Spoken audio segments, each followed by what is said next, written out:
die, and my ribs crack where your wheels wind. A woman like that is not ashamed to die. I have been her kind. Miss Sexton went out looking for the gods. She began looking in the sky, expecting a large white angel with a blue crotch. No one. She looked next in all the learned books, and the prince spat back at her. No one. She made a... In this case is a middle-aged witch. Me. Tangled on my two great arms, my face in a book, and my mouth wide. Ready to tell you a story or two. I have come to remind you, all of you. Alice, Samuel, Kurt, Eleanor, Jane, Brian, Mariel. All of you draw near. Alice, at 56. Do you remember? Do you remember when you were read to as a child? Samuel, At 22, have you forgotten? Forgotten the 10 p.m. dreams Where the wicked king went up in smoke. Are you comatose? Are you under sea? Attention, my dears. Let me present to you this boy. He is 16 and he wants some answers. He is each of us. I mean you. I mean me. It is not enough to read Hesse and drink clam chowder. We must have the answers. The boy has found a gold key, and he is looking for what it will open. This boy, upon finding a nickel, he would look for a wallet. This boy, upon finding a string, he would look for a harp.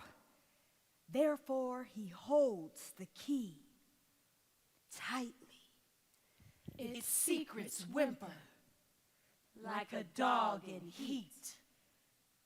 He turns the key. Presto!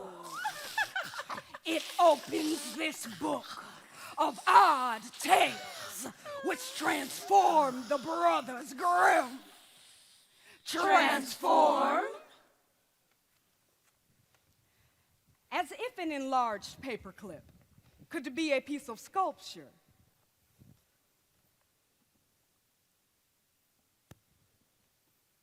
And it could. You always read about it. The plumber with 12 children who wins the Irish sweepstakes. From toilets to riches. That story. or the nursemaid, Some luscious sweet from Denmark. who captures the oldest son's heart, From diapers to Dior. That story. or a milkman who serves the wealthy. Eggs, cream, butter, yogurt, milk. The white truck, like an ambulance, who goes into real estate and makes a pile. From homogenized to martinis at lunch. Or the charwoman who was on the bus when it Cracks up. and collects enough from the insurance. From mops to Bonwit teller. That story. Once, the wife of a rich man was on her deathbed, and she said to her daughter Cinderella, Be devout, be good, then I will smile down from heaven in the seam of a cloud. the man took another wife who had 2 daughters, pretty enough. But with hearts like blackjacks. Cinderella was their maid. She slept each night on the sooty hearth and walked around looking like Al Jolson. Her father brought presents home from town. Jewels and gowns for the other women. but the twig of a tree for Cinderella. She planted that twig on her mother's grave, and it grew to a tree where a white dove sat. Whenever she wished for anything, the dove would drop it like an egg upon the ground. The bird is important, my dears, so heed him. Next came the ball. As you all know, it was a marriage market. The prince was looking for a wife. All but Cinderella. Were preparing. And gussying up for the big event. Cinderella begged to go too. Her stepmother threw a dish of lentils into the cinders and said, "Pick them up in an hour and you shall go." The white dove brought all his friends. All the warm wings from the fatherland came. And picked up the lentils in a jiffy. "No, Cinderella," said the stepmother. "you have no clothes and cannot dance." That's the way with stepmothers. Cinderella went to the tree at the grave and cried forth like a gospel singer. Mama,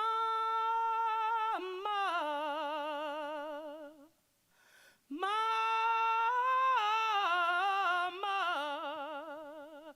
my turtle dove, send me to the princess ball.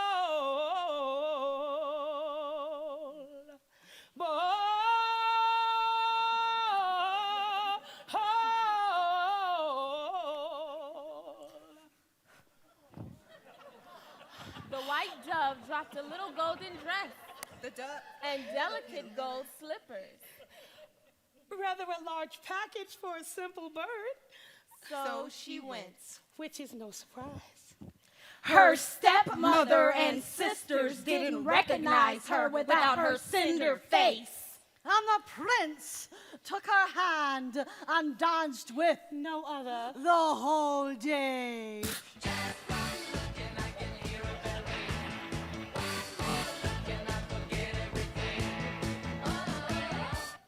As nightfall came, she thought she'd better get home. The prince walked her home, and she disappeared into the pigeon's house. And though he took an axe and broke it open, she was gone. Back to her cinders. These events repeated themselves for 3 days. However, on the third day, the prince covered the palace steps with cobbler's wax, and Cinderella's gold shoes stuck upon it. Now he would find whom the shoe fits and find his strange dancing girl for keeps. He went to their house. And the two sisters were delighted because they had lovely feet. The eldest went into a room to try the slipper on, but her big toe got in the way, so she simply sliced it off and put on the slipper. The prince rode away with her until the white dove told him to look at the blood pouring forth.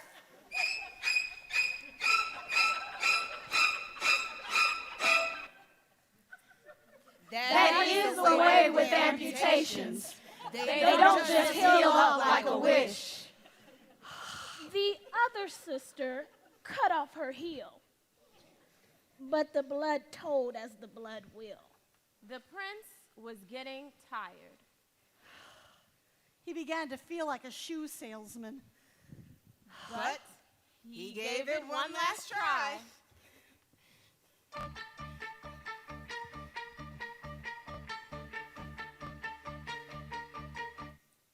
This time, Cinderella fits into the shoe. Like a love letter into its envelope. At the wedding ceremony, The two sisters came to curry favor, and the white doves pecked their eyes out. two hollow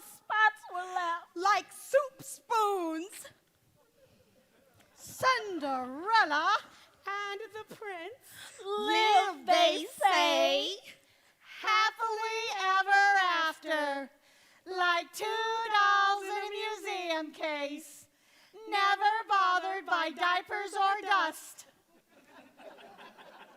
Never arguing over the timing of an egg. Never telling the same story twice. Never getting a middle-aged spread. Their darling smiles pasted on for eternity. Regular Bopsy twins. That story.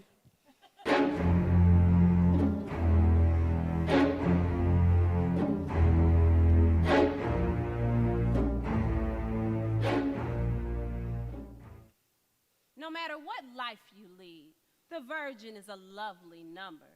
Cheeks as fragile as cigarette paper, arms and legs made of Limoges, lips like Vin Duron, rolling her china blue doll eyes open and shut. Open to say, good day, mama.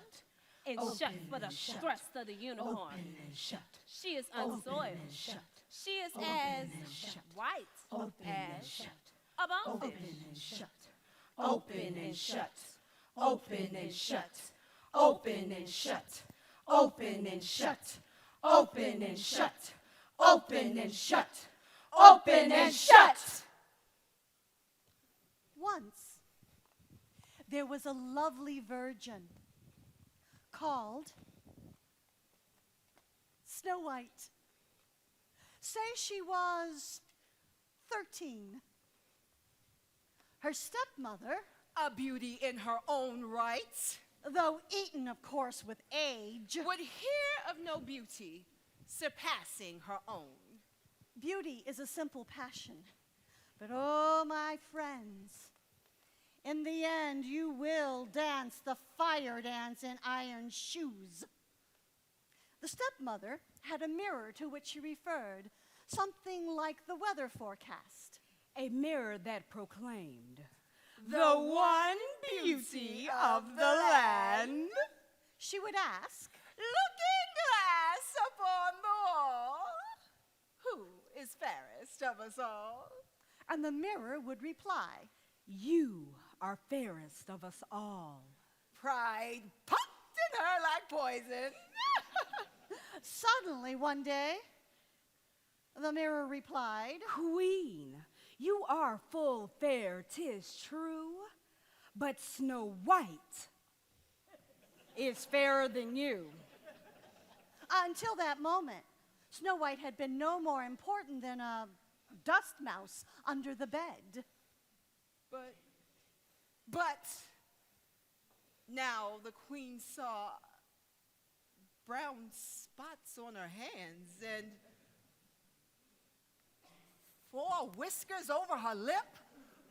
And so she condemned Snow White to be Hacked to death! Bring me her heart, she said to the hunter. and I will salt it and eat it. Ah, but the hunter let his prisoner go and brought a boar's heart back to the castle. The queen chewed it up like a cube steak.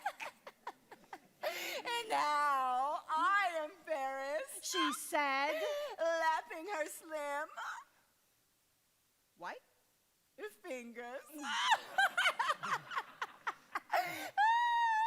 Snow White walked in the wildwood for weeks and weeks. And at each turn, there were 20 doorways. And at each stood a hungry wolf, his tongue lolling out like a worm. The birds called out lewdly, "Caw-caw! Caw-caw! Caw-caw! Caw-caw! Caw-caw! Caw-caw!" Talking like pink parrots. And the snakes hung down in loops, each a noose for her sweet white neck. On the 7th week, she came to the 7th mountain, and there she found the dwarf house. It was as droll as a honeymoon cottage, and completely equipped with 7 beds, 7 chairs, 7 forks, and 7 chamber pots. Snow White ate 7 chicken livers and lay down at last to sleep. The dwarfs, those little hot dogs, walked 3 times around Snow White, the sleeping virgin. They were wise and waddled like small czars. Yes, it's a good omen, They said, and will bring us luck. They stood on tiptoes to watch Snow White wake up. She told them about the mirror and the killer queen, and they asked her to stay and keep house. Beware of your stepmother. They said, Soon she will know you are here. While we are away in the mines during the day, you must not open the door. Looking glass upon the wall. the mirror told. And so the queen dressed in rags and went out as a peddler to trap Snow White. She went across 7 mountains and came to the dwarf house. And Snow White opened the door and bought a bit of lacing. The queen fastened it tightly around her bodice, as tight as an ace bandage. So tight that Snow White swooned. She lay on the floor, a plucked daisy. When the dwarfs came home, they undid the lace, and she revived miraculously. She was as full of life as soda pop. Beware of your stepmother. They said, She will try once more. Looking glass upon the wall. once more, the mirror told. And once more the queen came. And once more Snow White opened the door. This time she brought a comb, a curved 8-inch scorpion, and placed it in her hair, and she swooned again. The dwarfs returned and took out the comb, and she revived miraculously. She opened her eyes as wide as Orphan Annie. Beware! Beware! They said, but the mirror told. And the queen came. Snow White, The dumb bunny. opened the door. And this time she bit into a poison apple and fell down for the final time. When the dwarfs returned, they undid her bodice. They looked for a comb. But it did no good. And though they washed her with wine and rubbed her with butter, it was to no avail. She lay as still as a gold piece. Oh. The 7 dwarfs could not bring themselves to bury Snow White in the Black. ground. And so they made a glass coffin and set it upon the 7th mountain, so that all who passed by could peek in upon her beauty. A prince came one June day and would not budge. He stayed so long his hair turned green, and still he would not leave. The dwarfs took pity upon him. And gave him the glass Snow White, its doll's eyes shut forever. to keep in his far-off castle. As the prince's men carried the coffin, they stumbled and dropped it, and the chunk of apple flew out of her throat, and she woke up miraculously! And thus Snow White became the prince's bride. When the wicked queen was invited to the wedding feast, and when she arrived, there were Red-hot iron shoes? in the manner of red-hot roller skates. Clamped on her feet? First your toes will smoke, and then your heels will turn black, and you will fry upward like a frog. She was told. And so she danced until she was dead. A subterranean figure, her tongue flicking in and out like a gas jet. Meanwhile, Snow White held court, rolling her china blue doll eyes open and shut, and sometimes referring to her mirror As women do.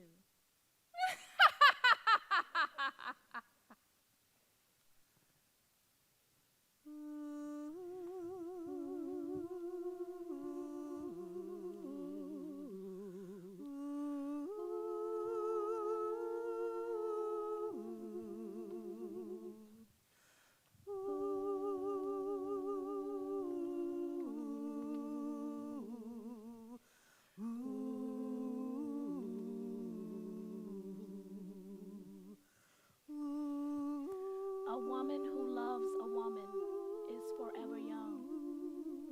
The mentor and the student feed off each other. Many a girl had an old aunt who'd lock her in the study to keep the boys away. They would play rummy or lie on the couch and touch and touch.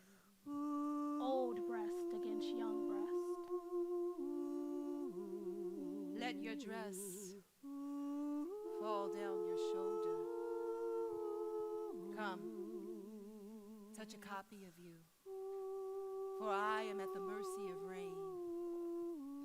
For I have left the 3 Christs at Ypsilanti, for I have left the long naps at Ann Arbor, and the church spires have turned to stumps. The sea bangs into my cloisters, for the young politicians are dying, my young dear, so hold me. The yellow rose will turn to cinder, and New York City will fall in before we are done. So hold me, my young dear, hold me. Put your pale arms around my neck. Let me hold your heart like a flower, lest it bloom and collapse. Give me your skin, as sheer as a cobweb. Let me open it up and listen in and scoop out the dark. Give me your nether lips, all puffy with their art, and I will give you angel fire in return. We are 2 clouds glistening in the bottle glass. We are 2 birds washing in the same mirror. We were fair game, but we have kept out of the cesspool. We are strong. We are the good ones. Do not discover us, for we lie together all in green like the pond weeds. So hold me, my young dear, hold me. They touch their delicate watches one at a time. They dance to the lute 2 at a time. They are as tender as bog moss. They play Mother Me Do all day, A woman who loves a woman is forever young.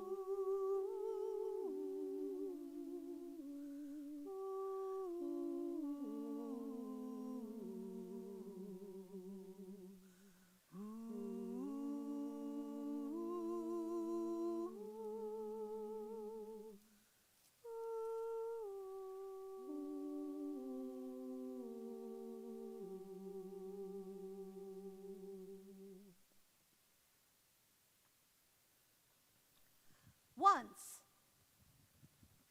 there was a witch's garden, more beautiful than Eve's, with carrots growing like little fish, with many tomatoes rich as frogs, onions as ingrown as hearts, the squash singing like a dolphin, and one patch given over wholly to magic. Rampion, a kind of salad root, a kind of harebell more potent than penicillin, growing leaf by leaf, skin by skin, as wrapped and as fluid as Isadora Duncan. However, the witch's garden was kept locked, and each day a woman who was with child looked upon the rampion wildly, fancying she would die if she could not have it. Her husband feared for her welfare, thus climbed into the garden to fetch the life-giving tubers. Aha! Cried the witch, whose proper name was Mother Gothel. You are a thief, and now you must die. However, they made a trade, typical enough in those times. He promised his child to Mother Gothel. And so, of course, when it was born, she came and took the child away with her. She gave the child the name Rapunzel, another name for the life-giving rampion. Because Rapunzel was a beautiful girl, Mother Gothel treasured her beyond all things. As she grew older, Mother Gothel thought, none but I will ever see her or touch her. She locked her in a tower without a door or a staircase. It had only a high window. When the witch wanted to enter, she cried, Rapunzel, Rapunzel, let down your hair. Rapunzel's hair fell to the ground like a rainbow, as yellow as a dandelion and as strong as a dog leash. Hand over hand, she shitted up the hair like a sailor. And there in the stone-cold room, as cold as a museum, Mother Gothel cried, hold me, my young dear, hold me.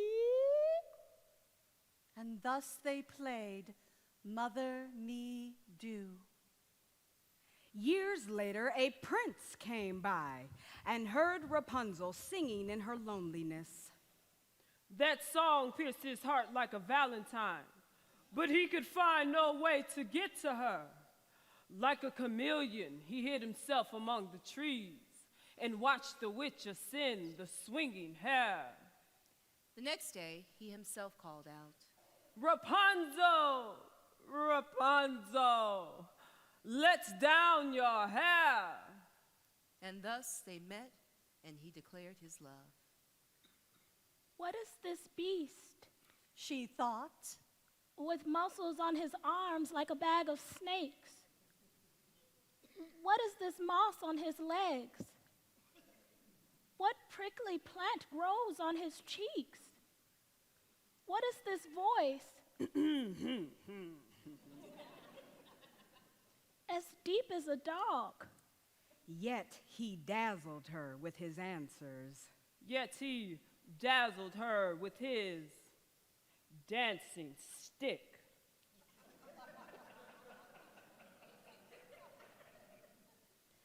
They lay together upon the yellowy threads, swimming through them like minnows through kelp.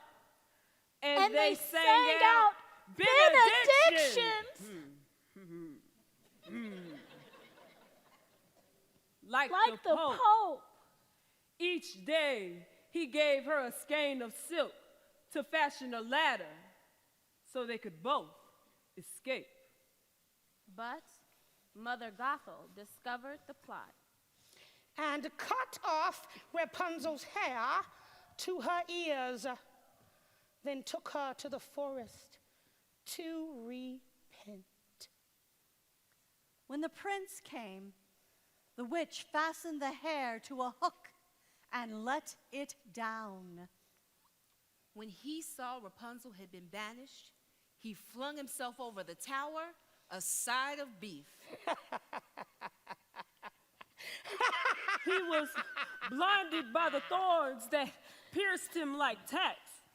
As blind as Oedipus, he wandered for years until he heard a song that pierced his Valentine, like that long ago Valentine.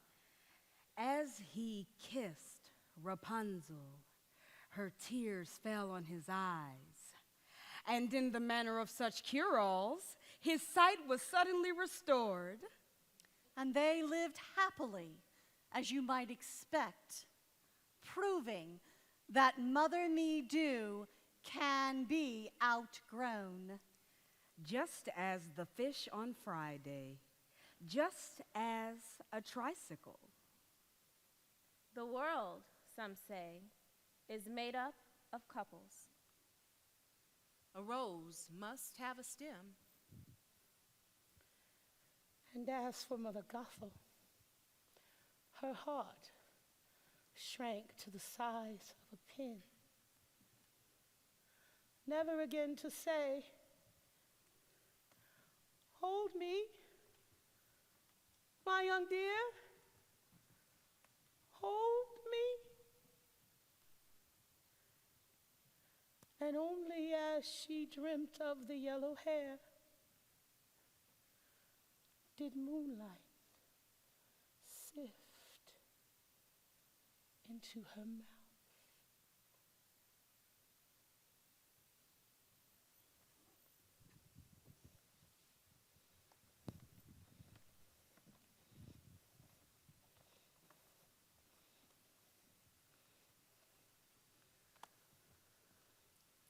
Inside many of us is a small old man who wants to get out, no bigger than a 2-year-old, whom you'd call lamb chop.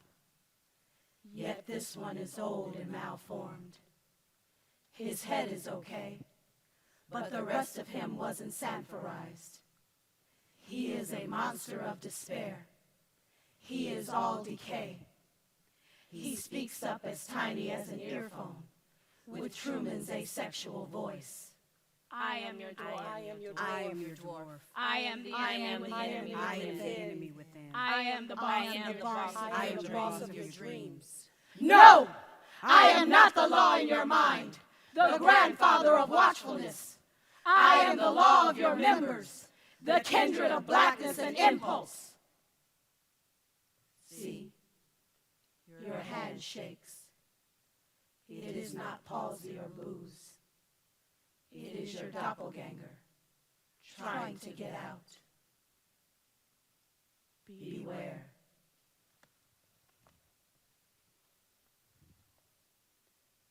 Beware.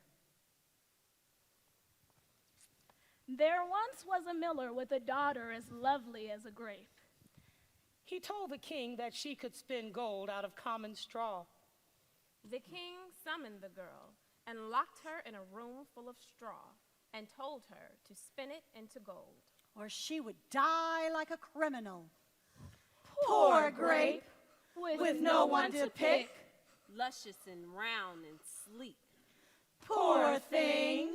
To die and never see Brooklyn. She wept, of course. Huge aquamarine tears. The door opened. And in popped the dwarf. He was as ugly as a wart. Little thing, what are you? She cried. With his tiny, no-sex voice, he replied, I am a dwarf. I have been exhibited on Bond Street, and no child will ever call me Papa. I have no private life. If I'm in my cups, the whole town knows my breakfast, and no child will ever call me Papa. I am no bigger than a partridge. I am 18 inches high. I am your evil eye. And no child will ever call me Papa. Stop this Papa foolishness. She cried. Can you perhaps spin straw into gold? Indeed, cried the little man. That I can do. And so he spun the straw into gold. And she gave him her necklace as a small reward. When the king saw what she had done, he put her in a bigger room and promised death once more. Again she cried. Again the dwarf came. Again he spun the straw into gold. She gave him her ring as a small reward. The king put her in an even bigger room, but this time he promised marriage if she succeeded. Again she cried. Again the dwarf came.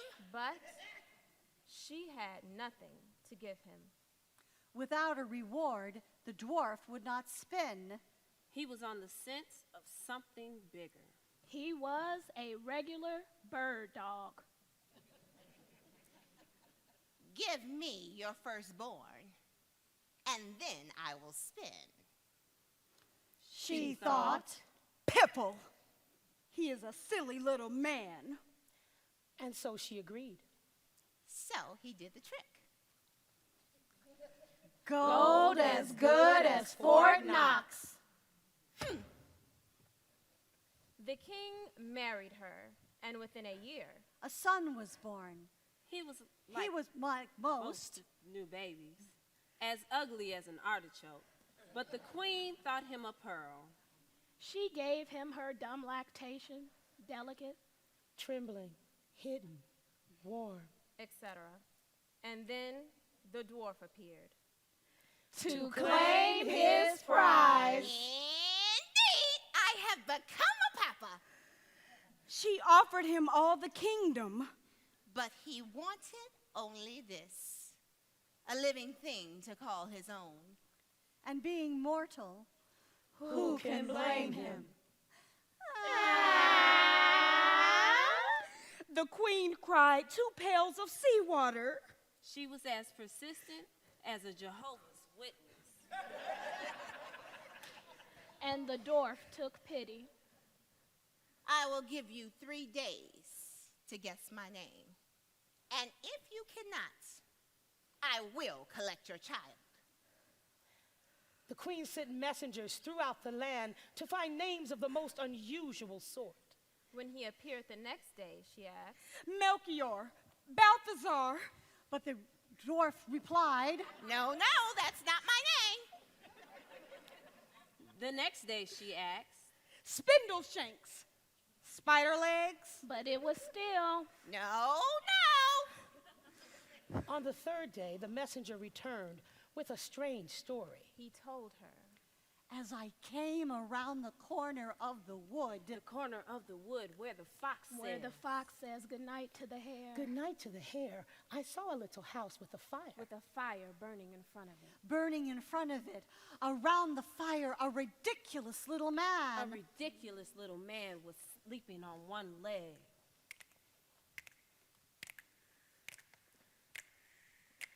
Sleeping on one leg and singing.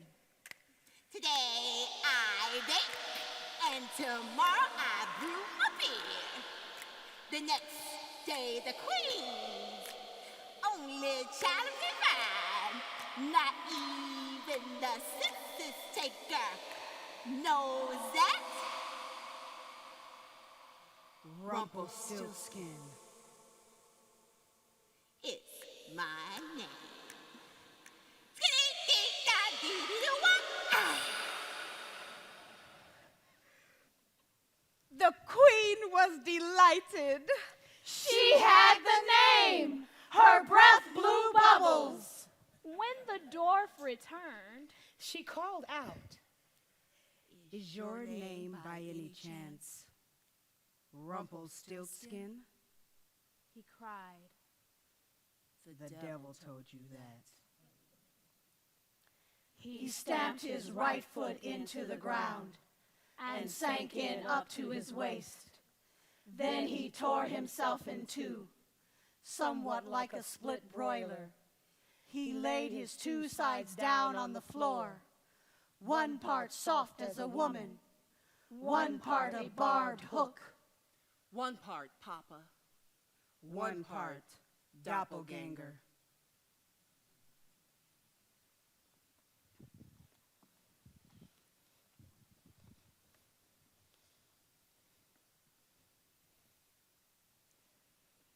Is it possible he marries a cripple out of admiration?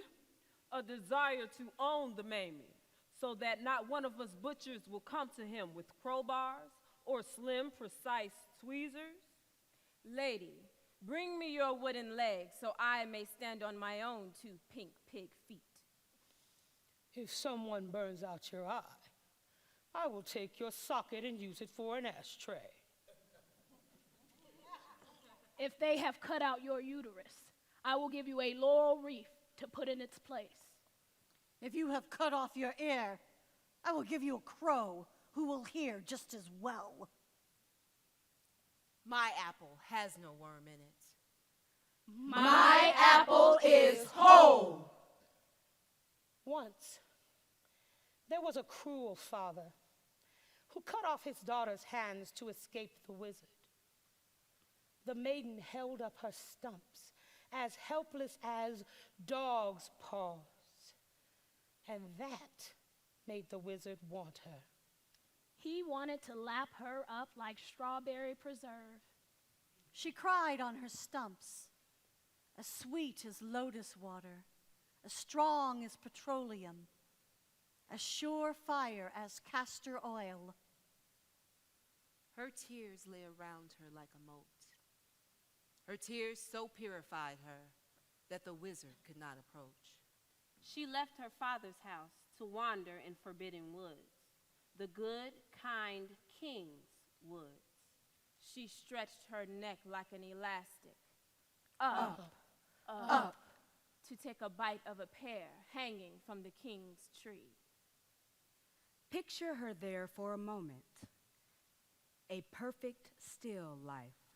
After all, she could not feed herself, or pull her pants down, or brush her teeth. She was, I'd say, without resources.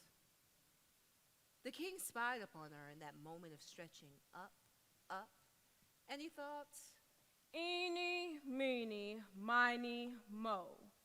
There, but for the grace of, I will take her for my wife. And thus they were married and lived together on a sugar cube. The king had silver hands made for her. They were polished daily and kept in place. Little tin mittens. The court bowed at the sight of them. The leisurely passerby stopped and crossed himself. What a fellow he is, they said of the king, and kept their lips pursed as for a kiss. But that was not the last word, for the king was called to war. Naturally, the queen was pregnant. So the king left her in care of his mother.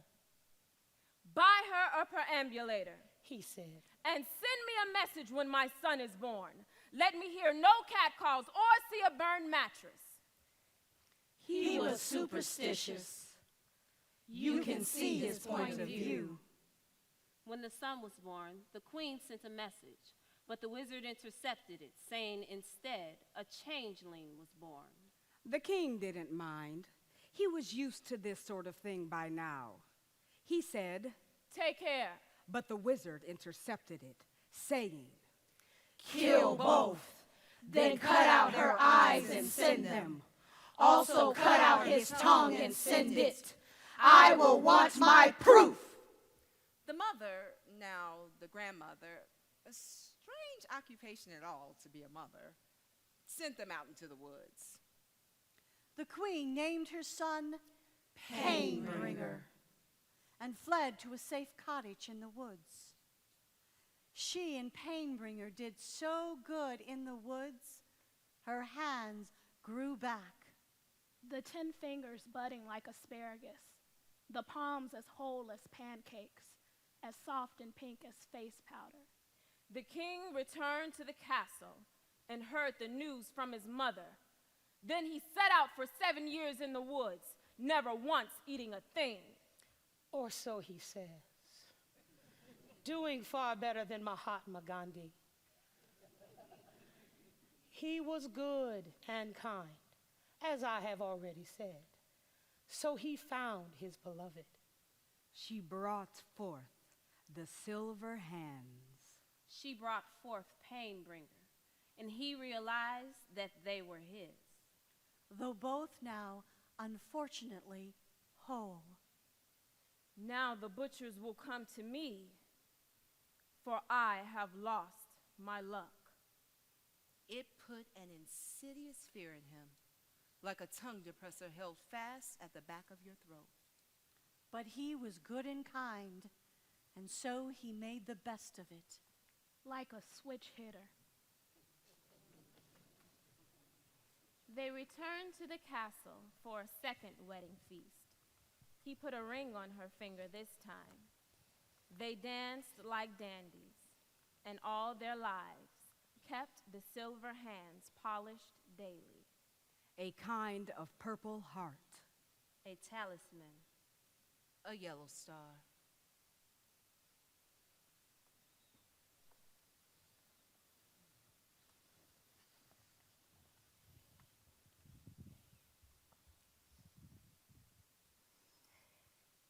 Little Plum, said the mother to her son, I want to bite.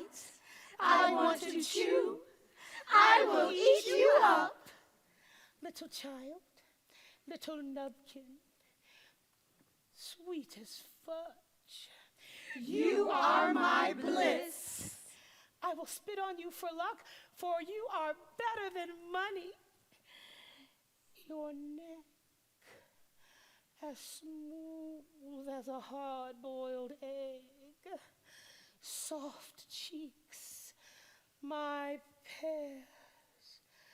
Let me buzz you on the neck And take a bite.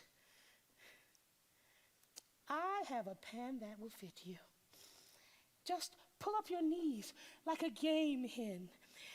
Let me take your pulse and set the oven for 350. Come, my fritender, my fritter, my bubbler, my chicken biddy. Oh, succulent one. It is but one turn in the road. And I would be a cannibal.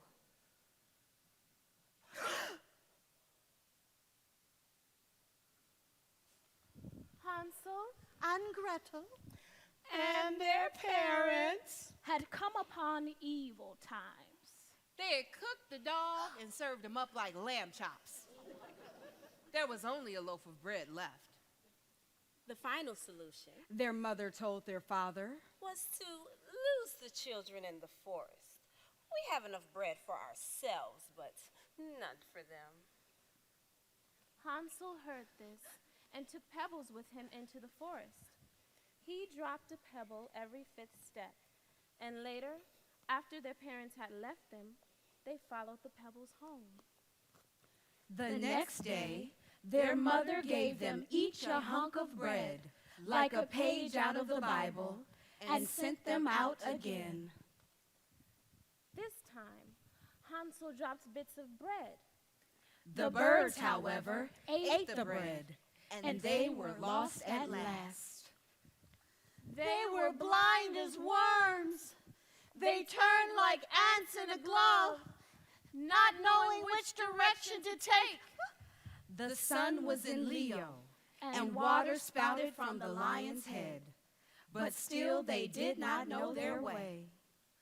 So they walked for 20 days and 20 nights and came upon a rococo house, made all of food from its windows to its chocolate chimney. A witch lived in that house, and she took them in. She gave them a large supper to fatten them up.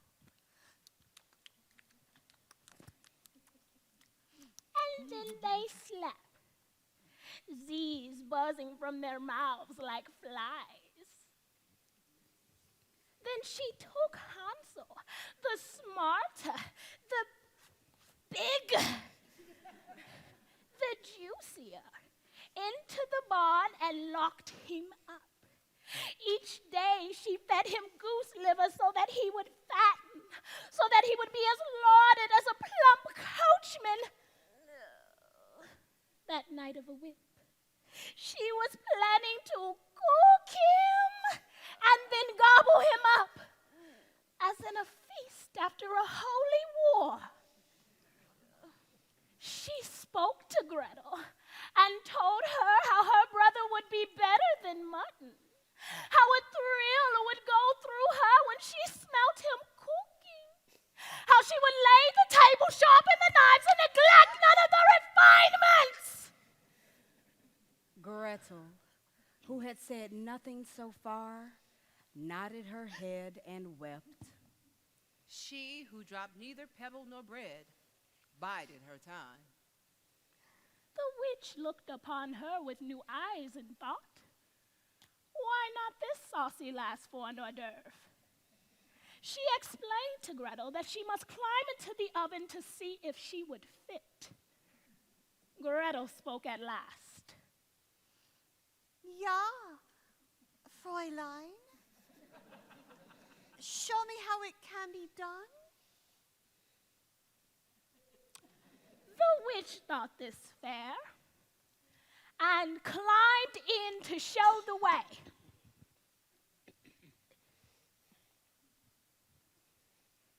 It was a matter of gymnastics. Gretel, seeing her moment in history, shut fast the oven, lock fast the door, fast as Houdini, and turn the oven on to bake. The witch turned as red as the Jap flag. Her blood began to boil up like Coca-Cola. Her eyes began to melt.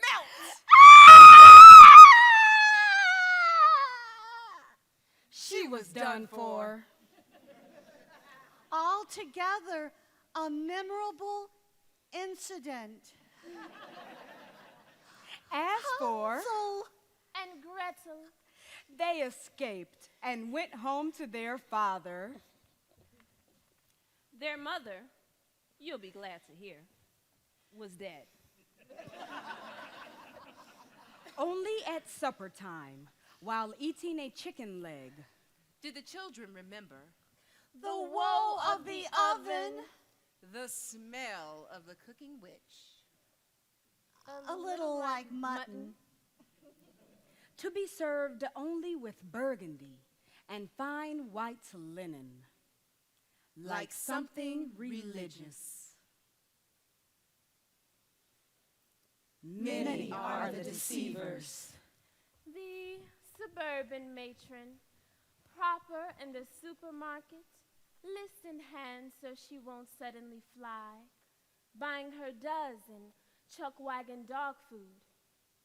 Meanwhile, ascending from earth, letting her stomach fill up with helium, letting her arms go loose as kite tails.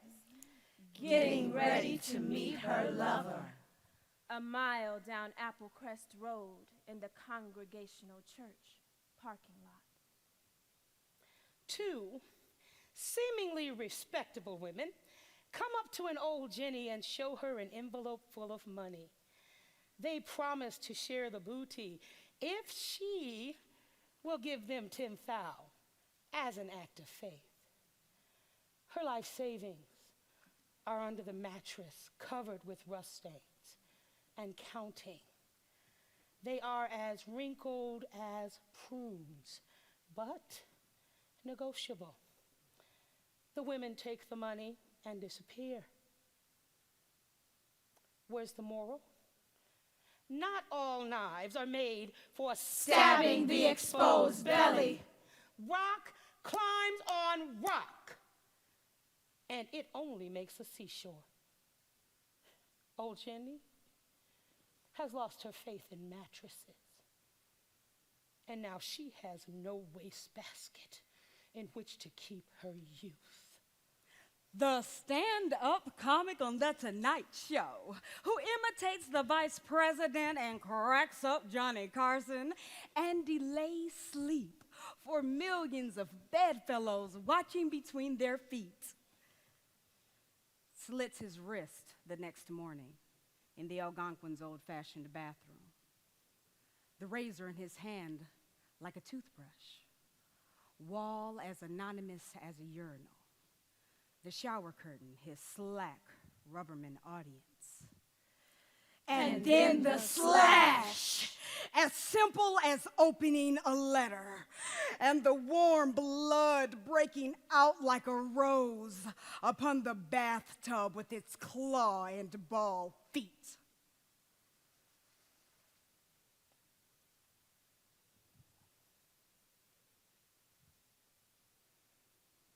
And I too, quite collected at cocktail parties. Meanwhile, in my head, I'm undergoing open heart surgery. The heart, poor fella beat. The heart, that eyeless beetle, enormous, that Kafka beetle, running, panic through his maze, never stopping, 1 foot after the other, 1 hour after the other, until he gags on an apple, and it's all over. And I too again. I built a summer house on Cape Ann, a simple A-frame.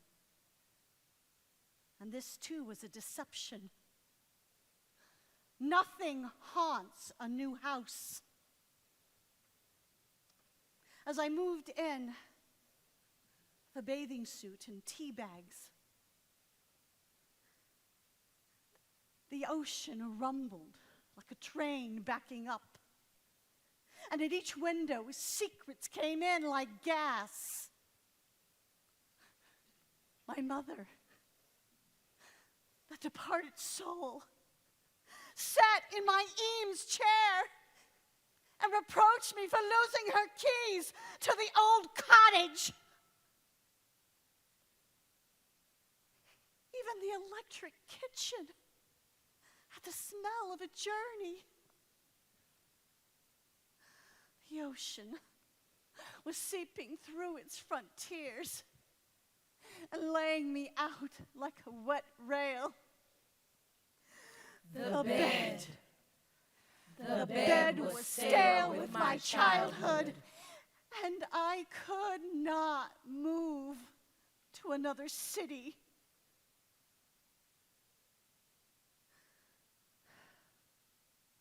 Where the worthy make a new life.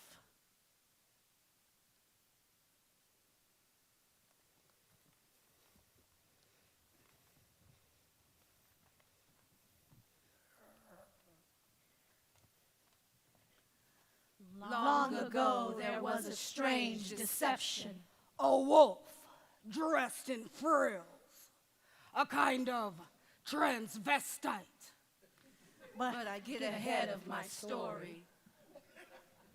In the beginning, there was just little Red Riding Hood, so called because her mother made her a Red cape, and she was never without it. It was her lioness blanket. Besides, it was Red as Red as the Swiss flag. Yes, it was Red as chicken blood.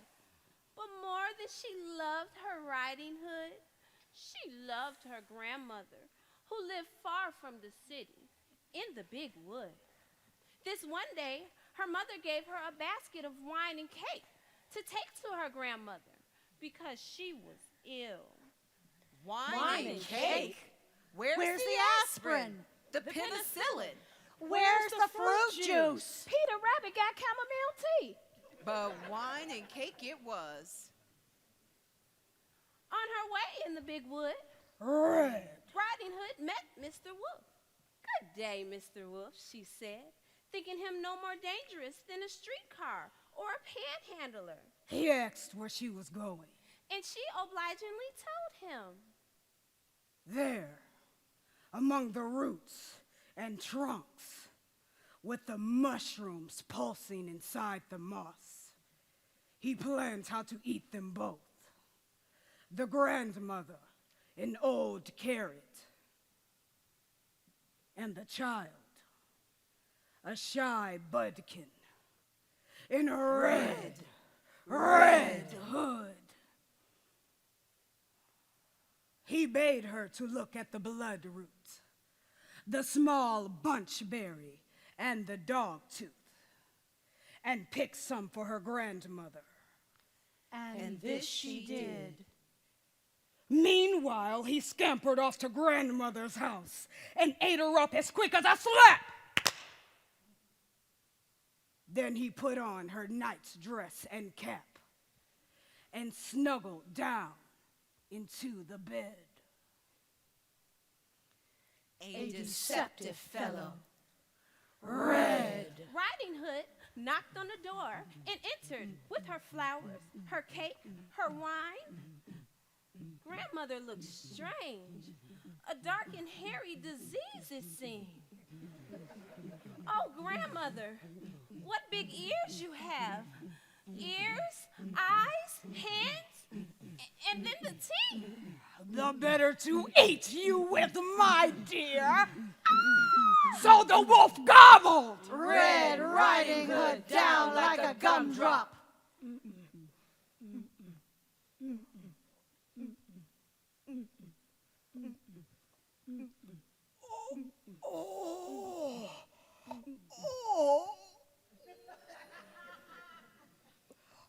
Now he was fat. He appeared to be in his 9th month. And Red Riding Hood and her grandmother rode like two Jonahs, up and down with his every breath. One pigeon, one partridge. He was fast asleep, dreaming in his cap and gown, wolfless. Along came a huntsman who heard the loud, contented snores and knew that was no grandmother. He opened the door and said, "So, it's you, old sinner." He raised his gun to shoot him when it occurred to him that maybe the wolf had eaten up the old lady. So he took a knife and he began to cut open the sleeping wolf.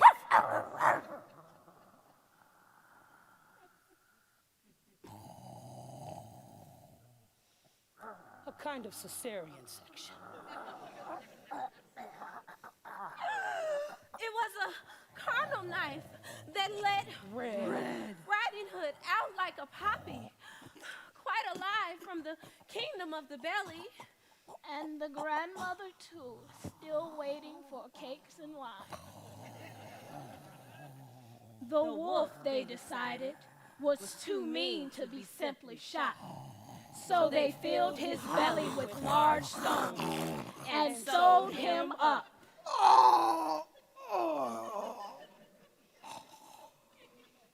He was as heavy as a cemetery. And when he woke up and tried to run off, he fell over, dead. Killed by his own weight. Many a deception ends on such a note. The huntsman. And the grandmother. And Red Riding Hood Sat down by his corpse and had a meal of wine and cake.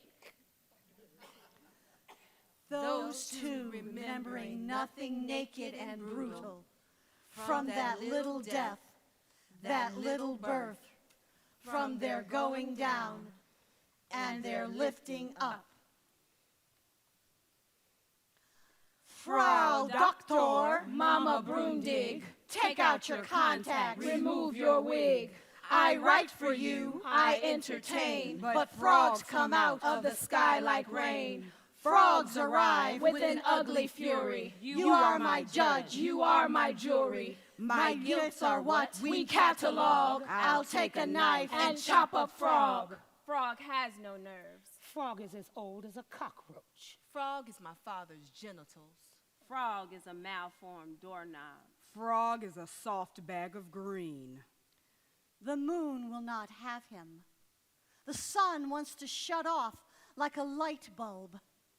At the sight of him, the stone washes itself in a tub. The crow thinks he's an apple and drops a worm in.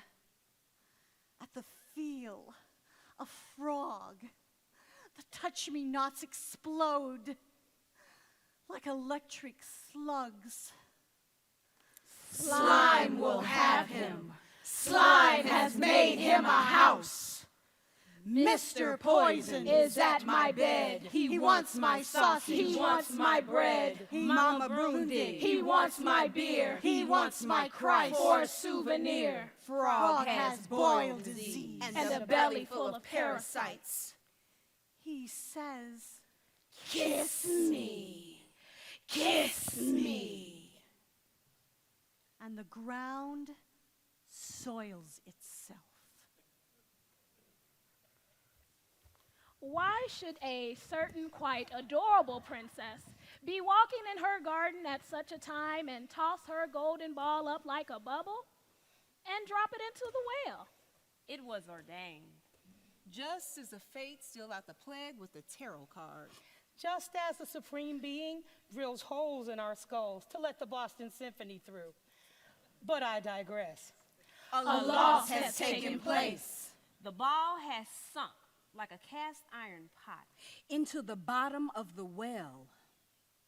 Lost, She said, my moon, my butter calf, my yellow moth, my Hindu hair. Obviously, this was more than just a ball. balls such as these are not for sale in Aubon Marché. I took the moon She said, between my teeth, and now it is gone, and I am lost forever. A thief had robbed by day. Suddenly, the well grew thick and boiling. And a frog appeared. And his eyes bulged like two peas, and his body was trussed into place. Do not be afraid, princess, he said, I am not a vagabond, a cattle farmer, a shepherd, a doorkeeper, a postman, or a laborer.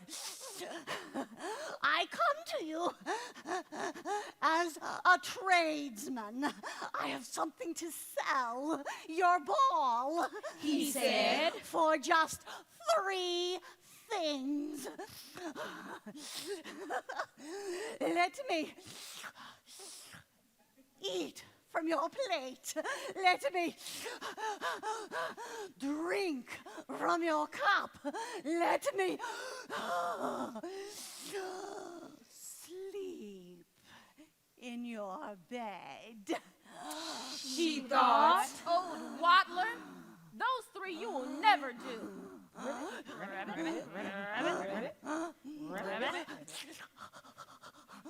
But she made the promises with hopes for her ball once more. He brought it up in his mouth like a tricky old dog. And she ran back to the castle, leaving the frog quite alone. Ribbit, ribbit, ribbit, ribbit, ribbit.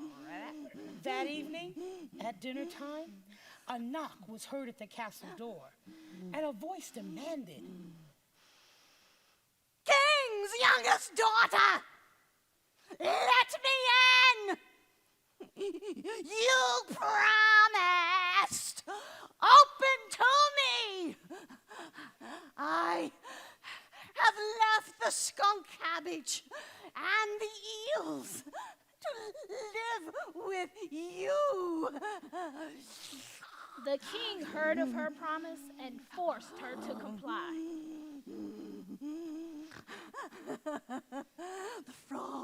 The frog first sat on her lap.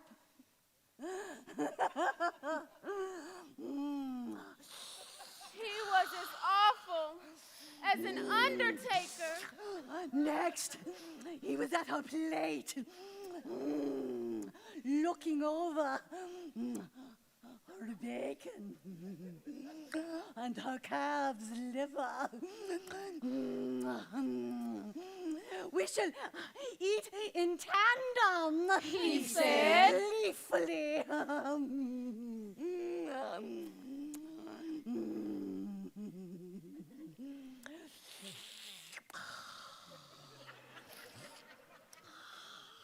The princess choked as if she were eating a puppy. From her cup he drank. It wasn't exactly hygienic. From her cup she drank as if it were Socrates' hemlock. Next came the bed. The silky royal bed. Ah, the penultimate hour. There was the pillow. With the princess breathing.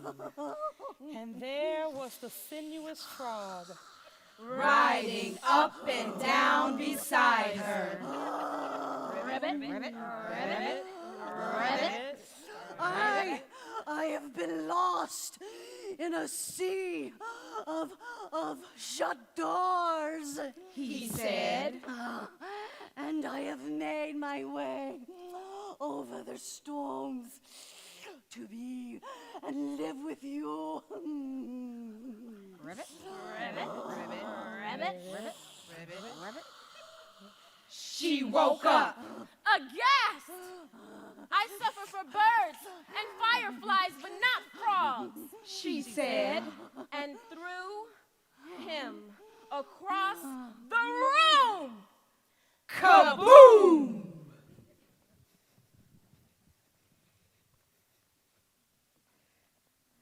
Like a genie coming out of a samovar, a handsome prince arose in the corner of her royal bedroom. He had kind eyes and hands and was a friend of sorrow. Thus they were married. After all, he had compromised her. He hired a night watchman. so that no one could enter the chamber. And he had the well, boarded over, so that never again would she lose her ball. That moon, that Krishna hair, that blind poppy, that innocent globe, that Madonna womb.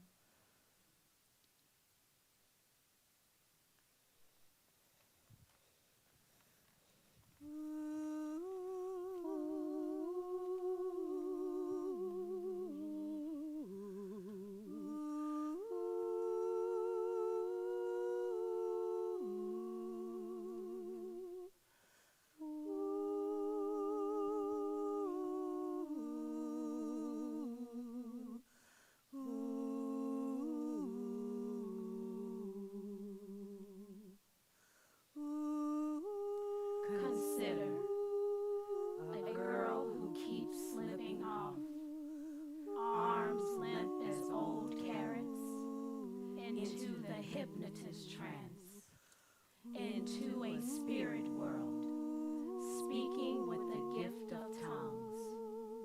She is stuck in the time machine, suddenly 2 years old, sucking her thumb.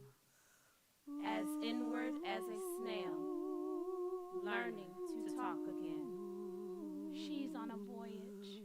She is swimming further and further back, Up like a salmon. struggling into her mother's pocketbook. Little doll child, come here to Papa. Sit on my knee. I have kisses for the back of your neck.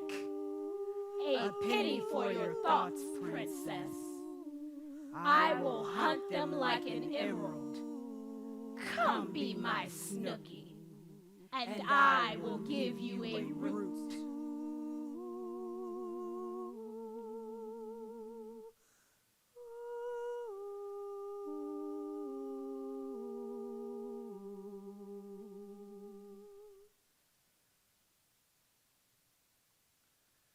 That kind of voyage, rank as honeysuckle.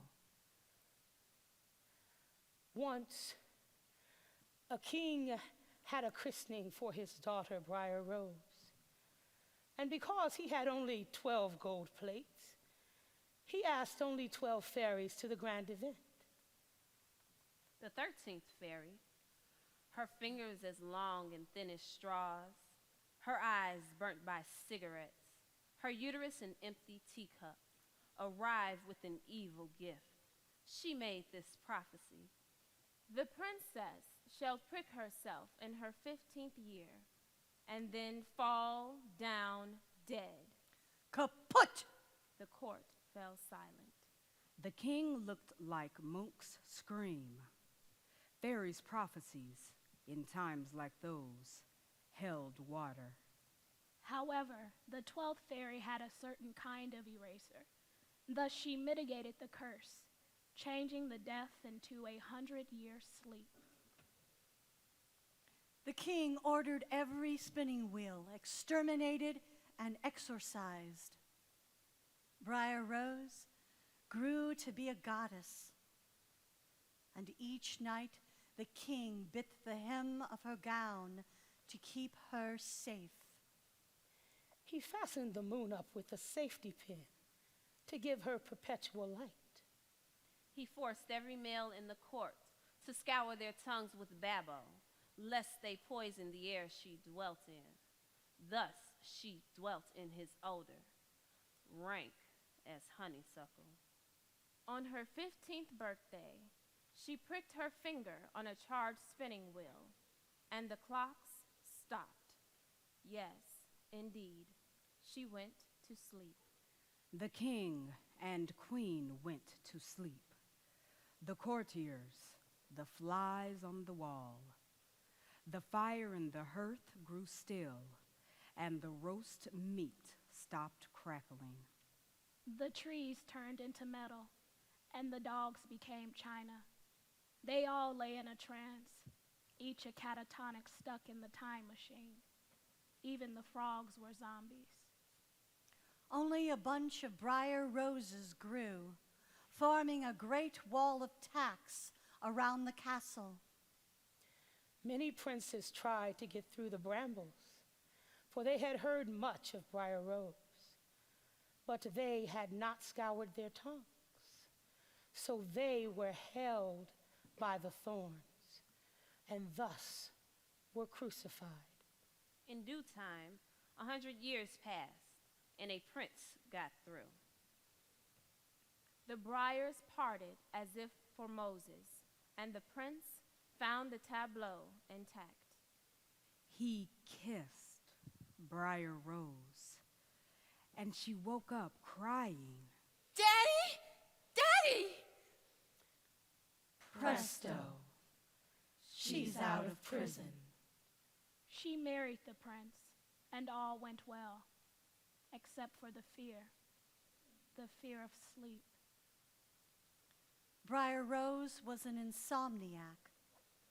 She could not nap or lie in sleep without the court chemist mixing her some knockout drops, and never in the prince's presence.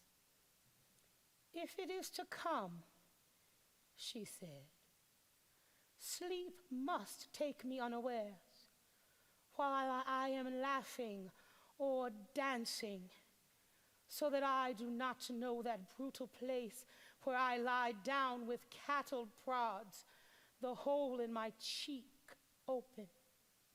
Further, I must not dream, for when I do, I see the table set, and a faltering crone at my place, her eyes burnt by cigarettes, as she eats betrayal like a slice of meat.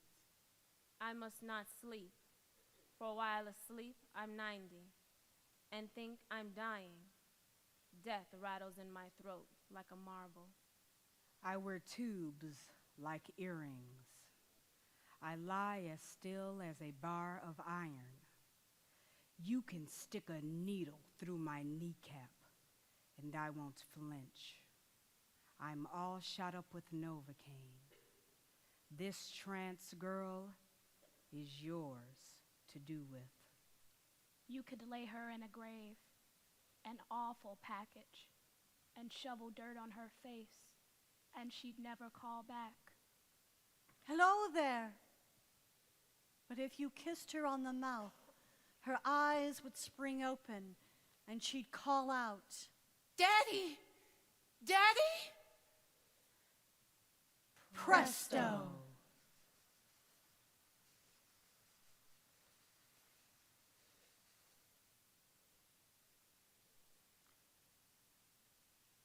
She's out of prison. There was a theft. That much I'm told. I was abandoned. That much I know. I was forced backward. I was forced forward. I was passed hand to hand like a bowl of fruit.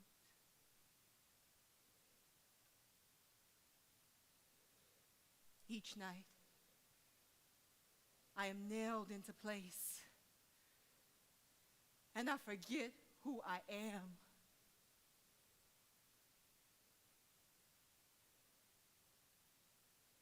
Daddy?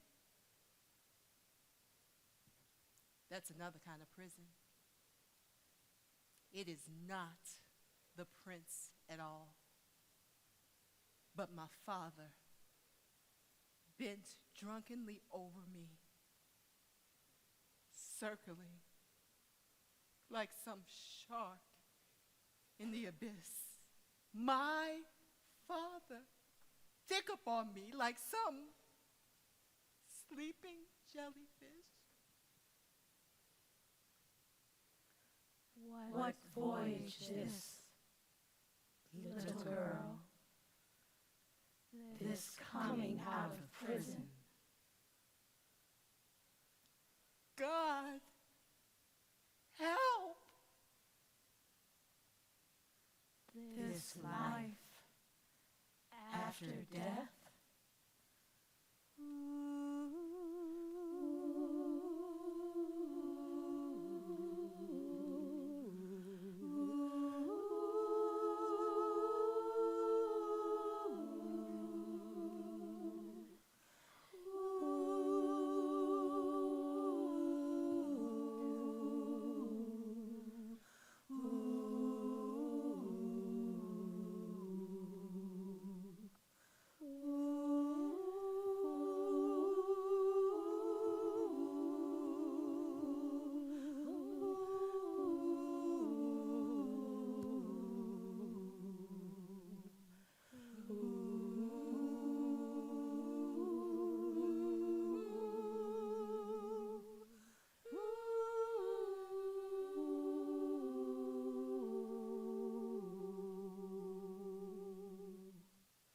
Death is there. It's going to be over. You see, I can explain sex in a minute, But death, I can't explain.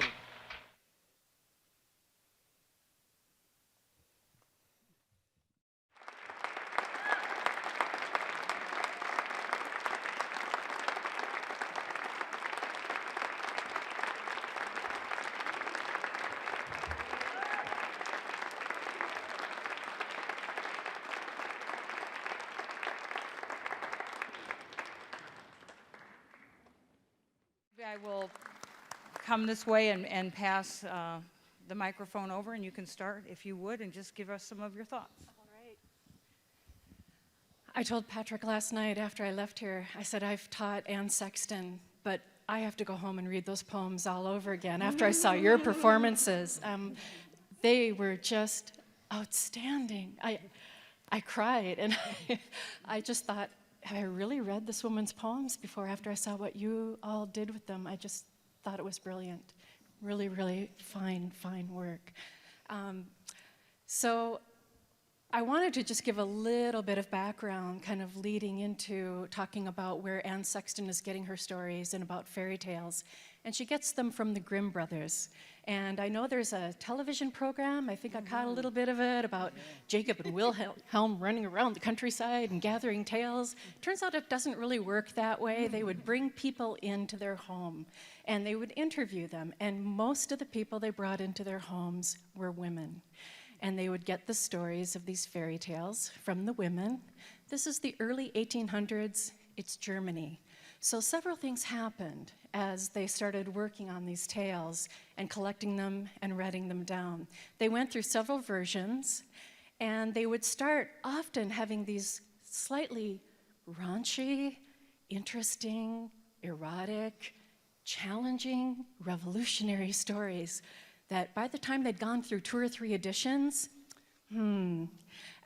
well, the eroticism disappeared or was written down to a very, very much lesser level. The traditional gendered roles of men and women were deeply, deeply inscribed into the stories. And another thing that happened is that they brought in the good German work ethic, the Protestant work ethic, so all of these stories about girls, turning straw into gold and doing all this work and, doing the good thing and just working really hard, that just kind of worked its way into some of those stories. They weren't really there, not in the same way. They also started including a lot of Christian morality into the stories. So these changed over time, and they weren't quite as grounded, as earthy as they were originally.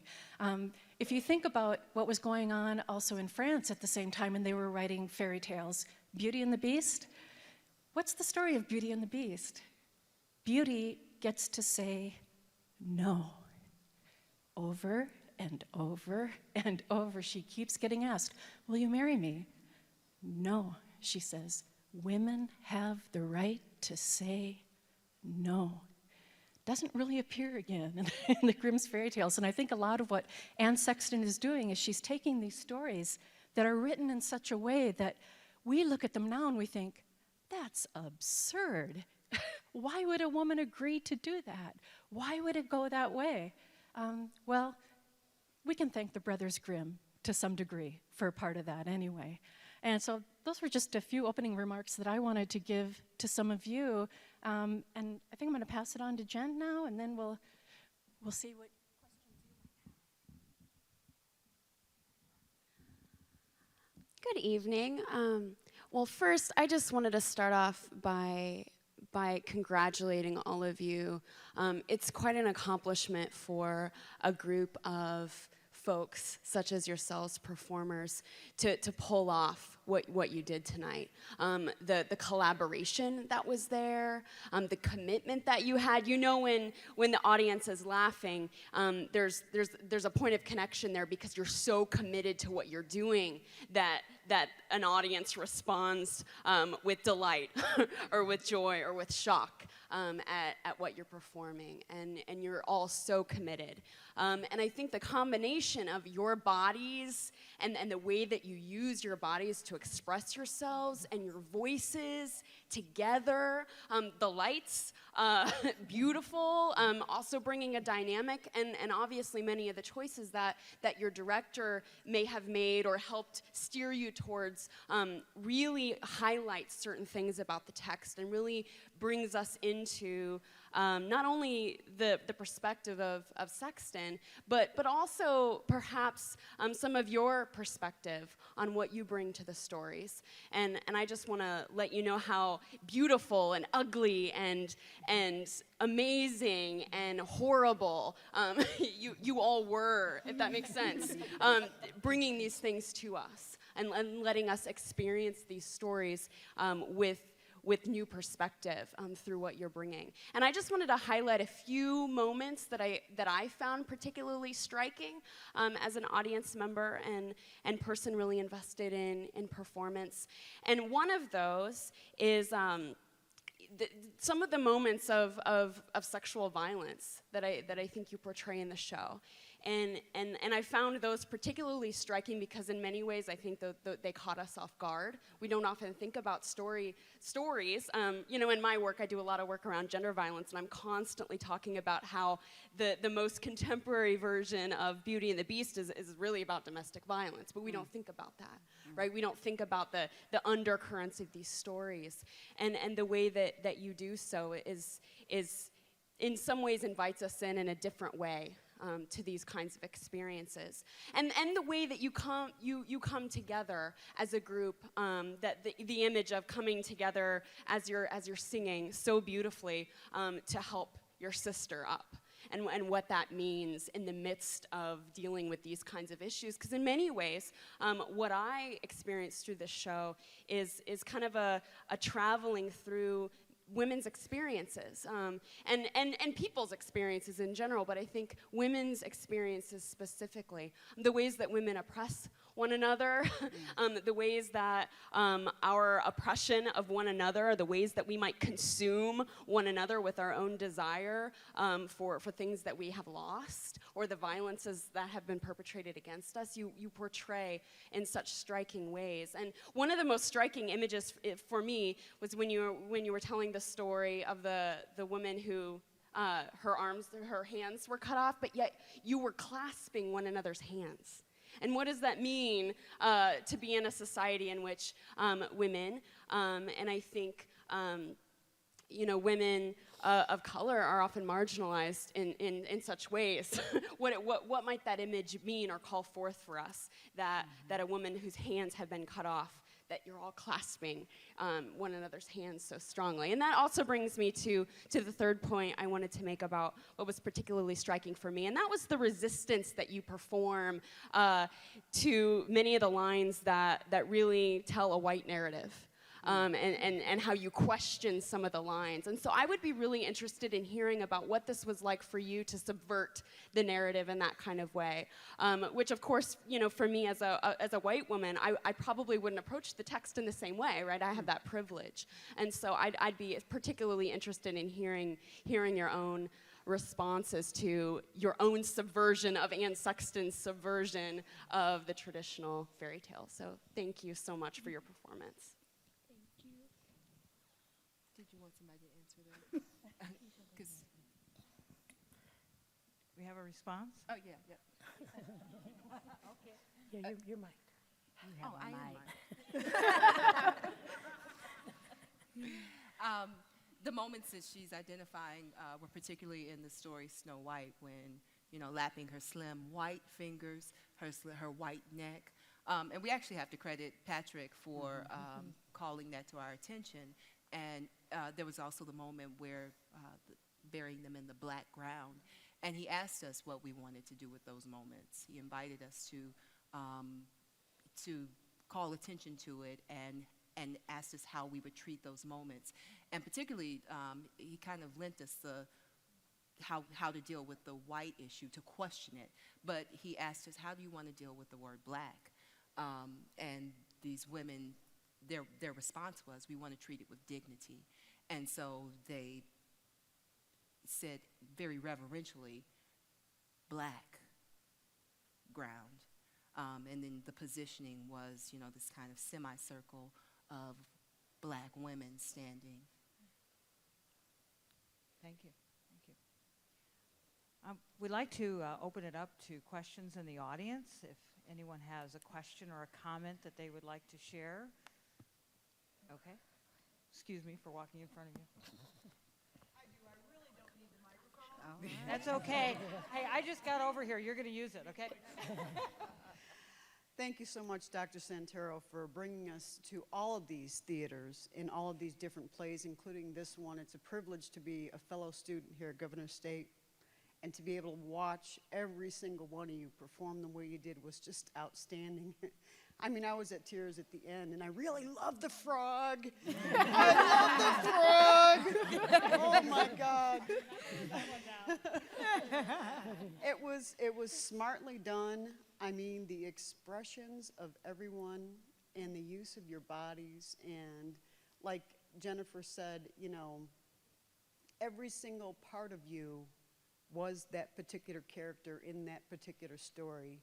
And it was all very, very moving and respectful. I do have one comment about the film on the floor, which was difficult to see. However, you utilized it so smartly to move with those words, and the sounds of Anne Sexton's readings prior and afterward just really brought everything together. Thank you. Who else would like to pose a question? Yes. Okay. So I understand that Anne used the fairy tales to connect to her own stories of her own pains. And my question to all of you is, did it resonate with any of your stories or any of your pains? As you went through dividing up the roles and the lines, did anybody say, this is mine because I can live it, I felt it? Or, was it something that when it was assigned or given to you as your part, did you have to find something in it to connect? Because there was so many hidden, little torture ideas in her connection to the fairy tales that were lighthearted and happy in most cases. Well, I, for one, had to find my inner cannibal. Just the very thought of eating a child was kind of sickening to me.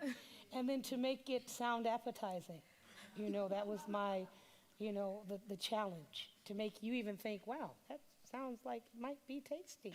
That was my challenge. And that and Mother Gothel, that was a bit of a challenge for me. But yeah, it was, that was the most challenge, because it's so far outside of what you would ever think of doing. I used to be a nanny. I would never eat a child.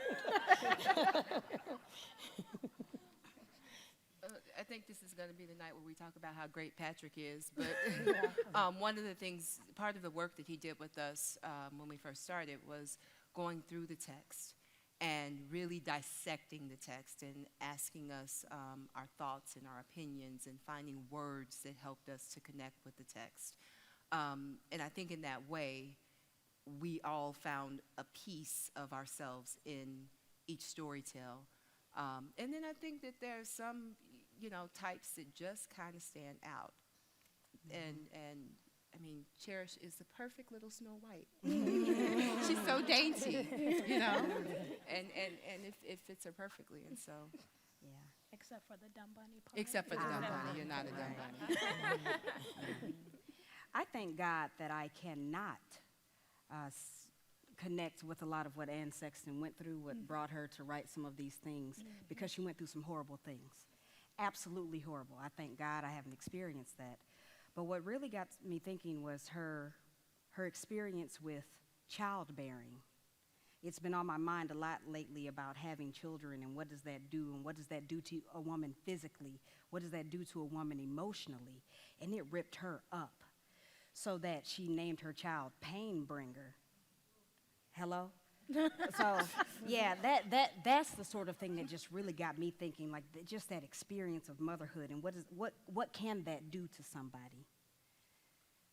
Yeah, I think I think we have another question here.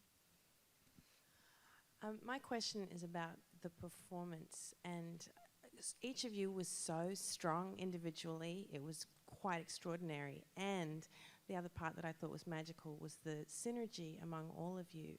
It was unbroken from beginning to end. And my question is about whether that synergy was sort of a natural consequence of the work that you did together, or whether did you work specifically on your relationship as performers with each other, sort of as distinct from the work, if that makes sense. And maybe Patrick can talk about his strategies as a director, but also the performers. I think at some point we just came together as sisters. And even with, if someone was having a physical challenge, and especially me, on a particular night, everyone was like, sit down, no, we can handle this, do this. And we worked together as sisters.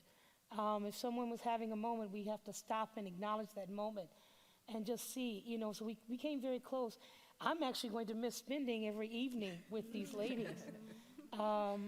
Not going to miss the really hard work, but I'm going to miss spending the time with these ladies as a group, as an ensemble, because they really have become sisters. Patrick, would you care to add some thoughts on that?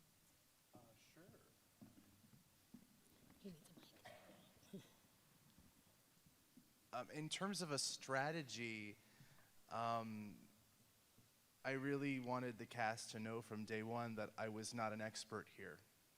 I'm not a woman. I don't have this experience. I share loss, as we all share different kinds of losses. But I think a strategy for me was to let them have as much voice as possible. I was a guide here. I was someone who stepped back and tried to say that this stage picture looked good, and think about the relationship of this moment to that moment. And I really think that by giving them voice and by giving them agency in creating these characters, I really saw this relationship evolve. This synergy really did evolve. And I think making them understand that this is truly an ensemble work, and when one was gone from a rehearsal, it was truly impossible to perform. Because when you pull someone out of this kind of collaborative work, it really just doesn't go. It doesn't work very well. So I guess strategically I wanted them to understand that they had experience that I didn't. I was not the only person here who could do this. We did it together, and that synergy was certainly beautiful to watch evolve.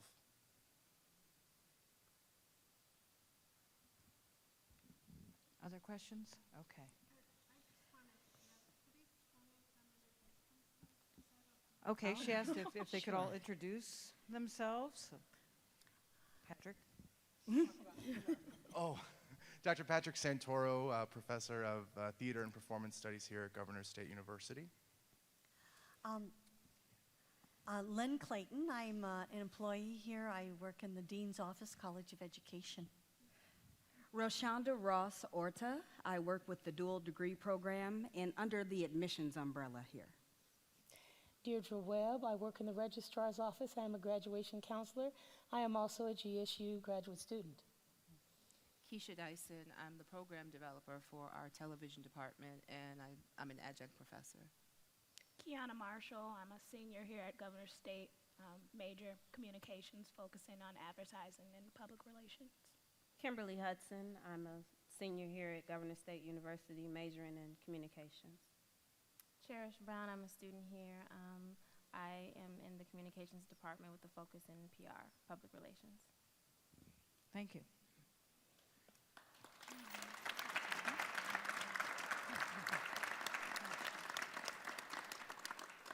Okay, we have a couple more minutes if we want to field one or two more questions. One thing about, it's so interesting to hear where you're all coming from, and Dr. Santoro was talking about how you kind of step back, and I think many ways the director becomes a student and a student becomes a director. And in many ways, your students and faculty and staff working together in a production like this, and that's really rare. We don't hear about those things, this sort of collaborative work happening across those hierarchies, and that's just amazing. I think I would have never have known that you were all at these different positions in your life, and I think that really attests to the power that performance can have, and the work that you've done to create those bonds with one another that were so amazing. I just really think that that's really an amazing thing to point out about this performance. I agree, and I just have to add to that that it seemed that way all across campus. I mean, it was the marketing, the art student whose work was highlighted on the poster, people constantly collaborating, lots of chatter, lots of encouragement, and so many personal connections to this performance. And that was my experience. And it was just fantastic, I think. He has a question. Okay, would you like me to come over there? I was doing that, but I wasn't going to run, okay? Good job, Blake. All right, here you go. Yes, my question is more about the technical aspect. I think it was very creative to have such an intimate setting. It made the performance a lot more powerful. And I just want to know your opinion on that dynamic, and also the aspect of going out into the audience. That was something that stood out to me. It brought me out there with Rapunzel. So I want to hear your thoughts on how that dynamic was, being so close with your audience. I was out of breath.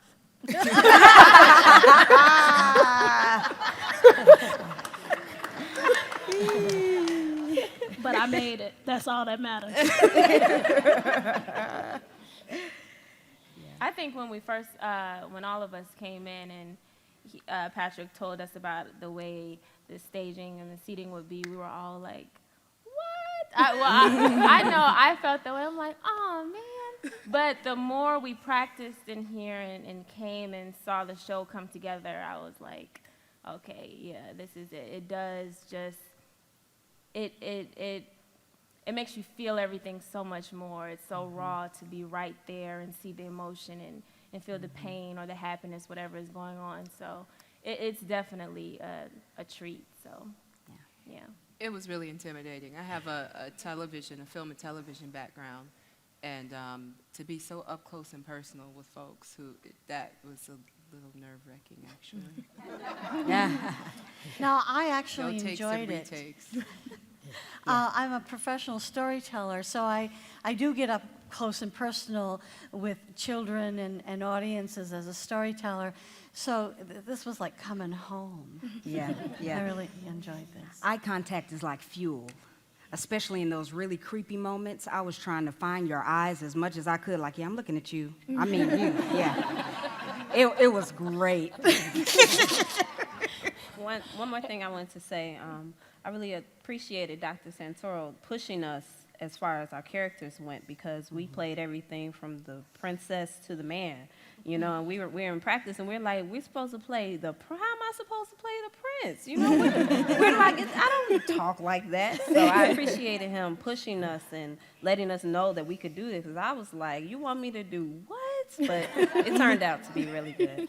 Yeah, I think for me, one of the most, what caught me off guard was coming into rehearsal and Dr. Santoro was just like, okay, I'm not going to give you each instruction. I want you to just develop it really organically. Mm-hmm. And that for me was a challenge. I'm used to someone just saying, do this, you're this character, do this, stand here. But he really gave us an opportunity to just be really natural and fluid and just did what we felt. And so I really appreciate that. Hi, I just want to reiterate what everyone has said. You guys are a strong bunch of women, and you made it look so effortless, and it was so amazing, and I felt so comfortable being here because you just made it such a wonderful stories brought to life. The writer would be very proud of all of you because it was beautiful. Thank you. Thank you. Thank you.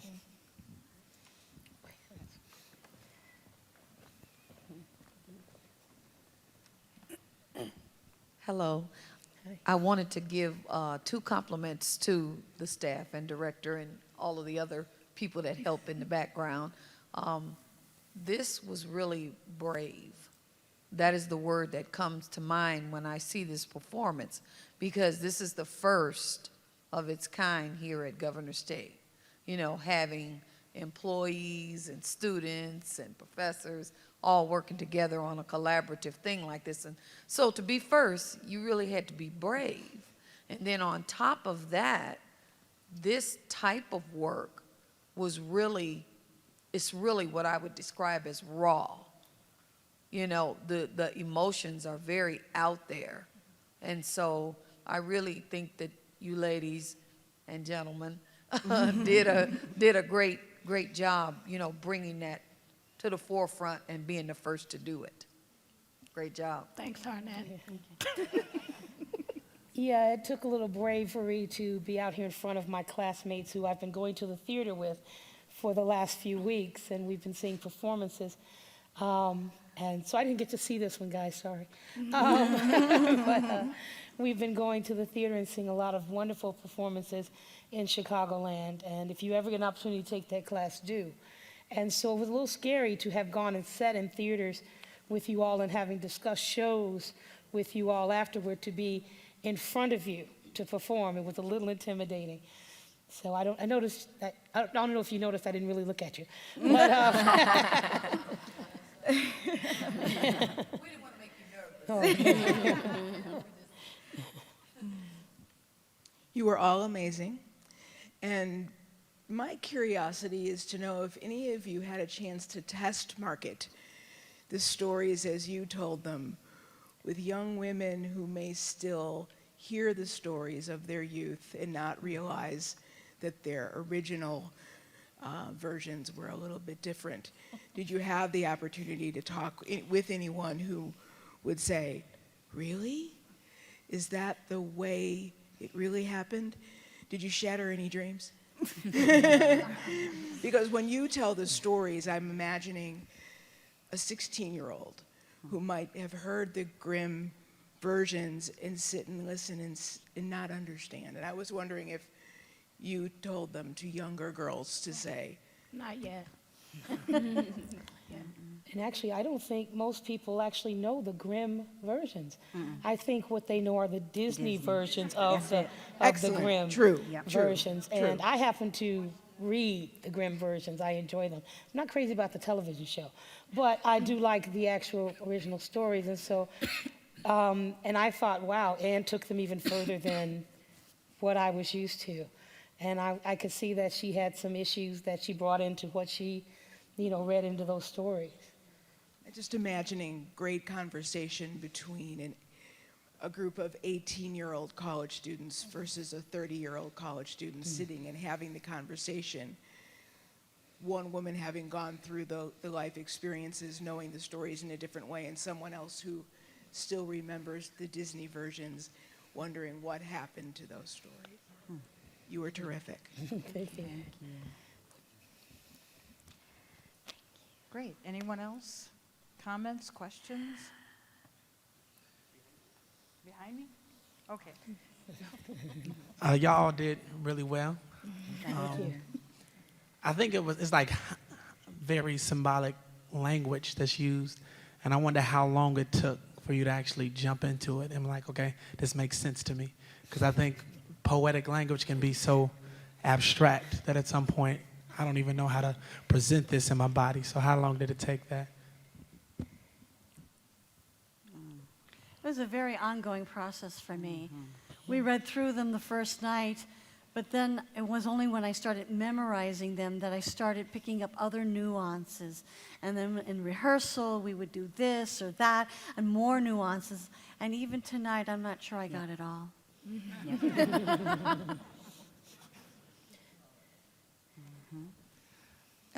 Hello, my name is Janaea Harris, and I work with Roshonda for the dual degree program. So to see her finally, I know she had a theater background, but to finally see her do her thing was awesome. And I've also worked here as an admissions counselor and been a student here. So shout out to the communications department, Masters in Communications and Training, woo woo woo. But to see the coworkers that I've seen them in the registrar's office, Keisha's giving me a tour of the TV station.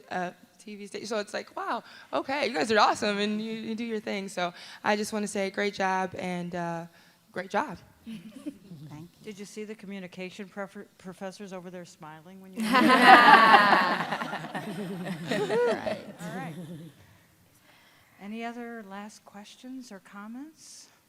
I have one last question. Are you going to put this on one more time? No. Finals are coming up. Finals are coming up, that's right. Okay, this will be our final question tonight. It's more of a comment than a question. I actually came to see my niece, Kimberly, perform. I had no clue what any of this was all about. I only know the Disney versions of the Grimm stories. But I promise you, because I do work with young girls, I'm going back and do some reading. Because you have opened my eyes to some things. And it's been an education for myself. And so you have really impacted my life today. And I thank you for that, because now I can use this to impact someone else's. All right. Oh. Yeah. Wonderful. What a great way to wrap up our discussion. Is there any last comments from the panel?